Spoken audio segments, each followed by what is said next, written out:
Assalamualaikum warahmatullahi wabarakatuh. Selamat berjumpa dengan saya, Anggia Rahayu, dalam mata kuliah Matematika. Pertemuan kali ini kita akan membahas sistem bilangan real. Sebelumnya, kita akan diingatkan kembali tentang sistem bilangan real, yaitu dengan mengetahui bilangan apa saja di dalam bilangan real. Yang pertama ada bilangan asli, simbolnya adalah N. Contohnya pada saat kita menghitung sebuah buku, sebuah mobil, maka hitungannya seperti 1, 2, 3, dan 4.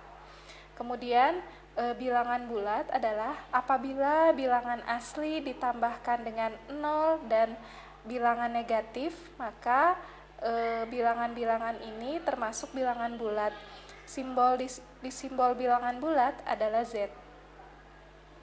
Kemudian bilangan rasional simbolnya adalah Ki. Bentuknya seperti pecahan A per B, dengan A anggota bilangan bulat, B anggota bilangan bulat, dan B tidak boleh sama dengan 0. Bilangan asli, bilangan bulat, dan bilangan rasional itu termasuk ke dalam bilangan real. Setelah kita mengetahui bilangan real, pasti terdapat sifat-sifat operasi penjumlahan dan perkalian pada bilangan real. Kita diingatkan kembali pada saat SMP maupun SMA kita sudah mengenal ini, namun kita membahas kembali. Yang pertama, hukum komutatif. Di sini diibaratkan variabel X dan variabel Y.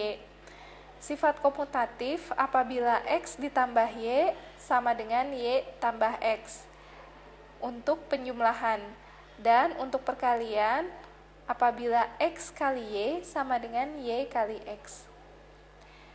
Yang kedua, hukum asosiatif. Selain variabel X dan Y, ditambahkan pula variabel Z. Kita lihat di sini, jika X ditambah variabel Y ditambah variabel Z, maka hasilnya sama saja. Variabel X ditambah variabel Y terlebih dahulu, kemudian ditambahkan Z. Itu hukum asosiatif untuk penjumlahan. Selanjutnya, hukum asosiatif untuk perkalian adalah X dikali hasil dari Y kali Z sama dengan hasil dari X kali Y dikalikan Z. Yang ketiga, hukum distributif. Variabelnya ada 3, X, Y, Z. X dikali Y ditambah Z, hasilnya sama dengan X kali Y ditambah X kali Z. Yang keempat adalah elemen-elemen identitas. Yang pertama, elemen-elemen identitas terhadap penjumlahan, yaitu sama dengan 0. Sebab sebuah variabel X ditambahkan 0, hasilnya sama dengan X. Diingatkan kembali, variabel adalah sebuah peubah. Kemudian elemen-elemen identitas pada perkalian adalah 1, sebab X kali 1 itu sama dengan X. Yang kelima adalah inverse atau balikan. Setiap bilangan real X mempunyai inverse aditif, disebut juga negatif. Apabila sistem bilangan real X, maka inverse-nya adalah negatif X, yang memenuhi X ditambah negatif X sama dengan 0. Dan setiap bilangan real X yang tidak 0 mempunyai inverse multiplikatif, disebut juga balikan. Yaitu apabila variabel X, maka inverse untuk perkaliannya yaitu X pangkat negatif 1, yang memenuhi jika X dikali X pangkat negatif 1 sama dengan 1. Pengurangan dan pembagian didefinisikan dengan X dikurangi Y sama dengan X ditambah negatif Y, dan Y kali X sama dengan X dikali Y pangkat negatif 1. Setelah kita mengetahui sifat-sifat dari bilangan real, maka kita akan mempelajari tentang urutan. Bilangan-bilangan real bukan nol dibedakan menjadi himpunan terpisah, yaitu bilangan real positif dan bilangan real negatif. Berdasarkan fakta ini, diperkenalkan relasi urutan dengan simbol kurang dari yang didefinisikan dengan yang pertama X kurang dari Y jika dan hanya jika Y dikurang X. Kemudian X kurang dari Y mempunyai arti yang sama dengan Y lebih besar dari X. Sifat-sifat urutan. Di sini akan membahas 4 sifat urutan. Yang pertama adalah trikotomi. Jika variabel X dan variabel Y merupakan bilangan-bilangan real, maka pasti berlaku salah satu di antara berikut. Jika X kurang dari Y atau Y sama dengan X sama dengan Y atau X lebih besar dari Y. Yang kedua, transitif. Jika X kurang dari Y dan Y kurang dari Z, maka X kurang dari Z. Yang ketiga, penambahan. Jika X kurang dari Y, jika dan hanya jika X tambah Z kurang dari Y tambah Z. Yang keempat, perkalian. Jika Z positif, maka X kurang dari Y jika dan hanya jika X kali Z kurang dari Y kali Z. Bagaimana jika negatif? Apabila Z negatif, maka X kurang dari Y jika dan hanya jika X kali Z lebih dari Y kali Z. Setelah kita mengetahui sifat-sifat dari urutan, maka akan timbullah tanda-tanda pertidaksamaan. Apa yang dimaksud dengan pertidaksamaan?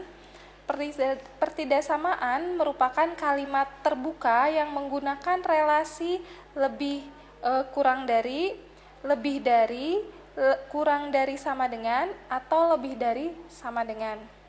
Penyelesaian suatu pertidaksamaan yaitu semua bilangan yang memenuhi pertidaksamaan tersebut yang biasanya merupakan interval atau gabungan interval-interval.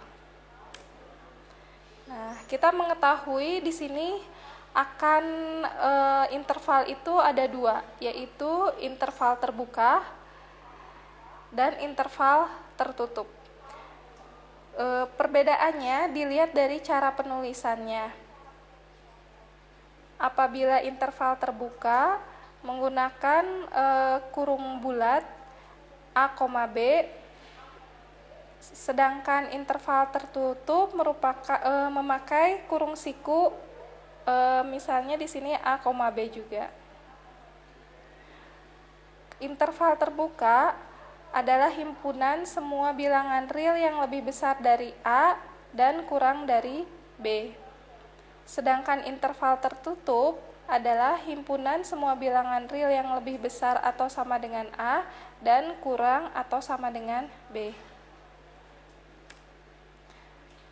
Macam-macam interval. Kita lihat di sini penulisan interval, penulisan himpunannya, dan interval dalam garis bilangan.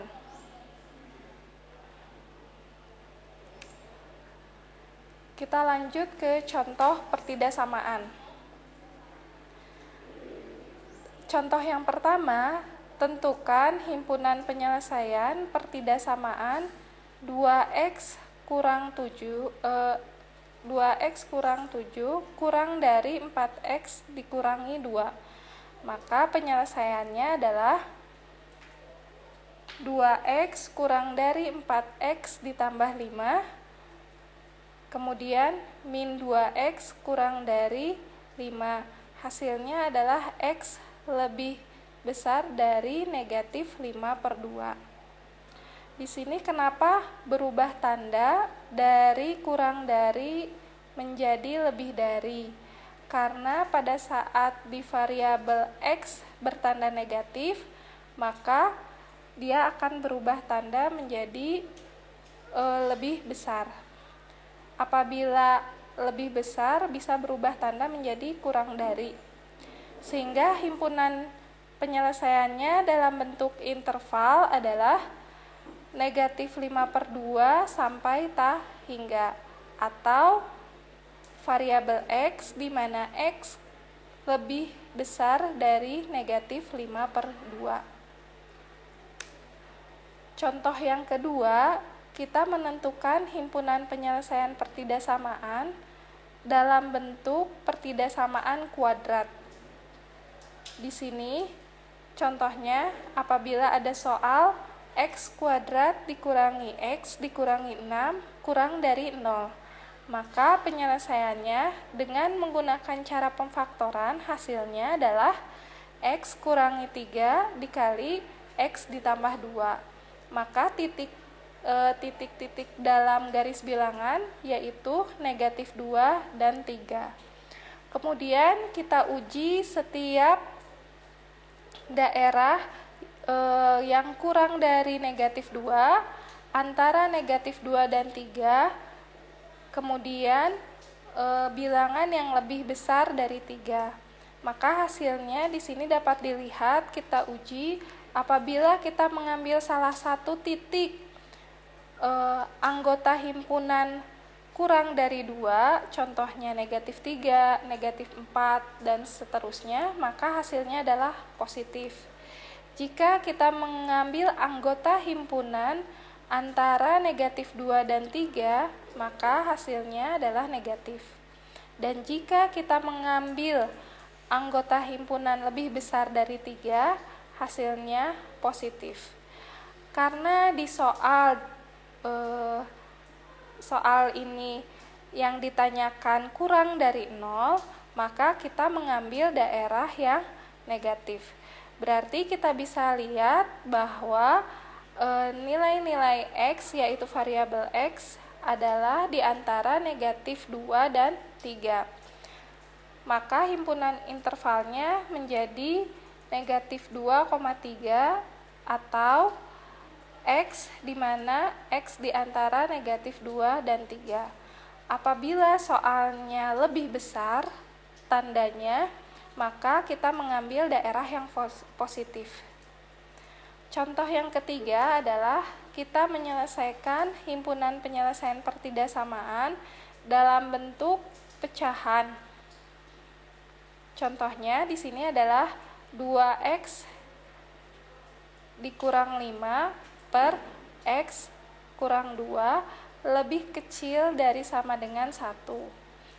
Maka kita setiap ruas dikurangi dengan 1, sehingga hasilnya adalah 2X dikurangi 5 per X dikurangi 2 kemudian dikurangi 1 lebih kecil sama dengan 0. Apabila kita sederhanakan kembali, hasilnya menjadi X dikurangi 3 per X dikurangi 2 lebih kecil dari sama dengan 0. Kita tandai lagi bilangan-bilangan pada garis bilangan ini. Karena di sini adalah X kurangi 3 dikali X kurangi 2 lebih kecil sama dengan 0, dengan syarat karena X kurangi 2 ini adalah termasuk penyebut, maka X tidak boleh sama dengan 2. Kita uji kembali setiap daerah himpunan yang anggotanya kurang dari 2, antara 2 dan 3, kemudian anggota yang lebih dari 3. Maka hasilnya adalah himpunan intervalnya di sini merupakan gabungan dari interval terbuka dan interval tertutup.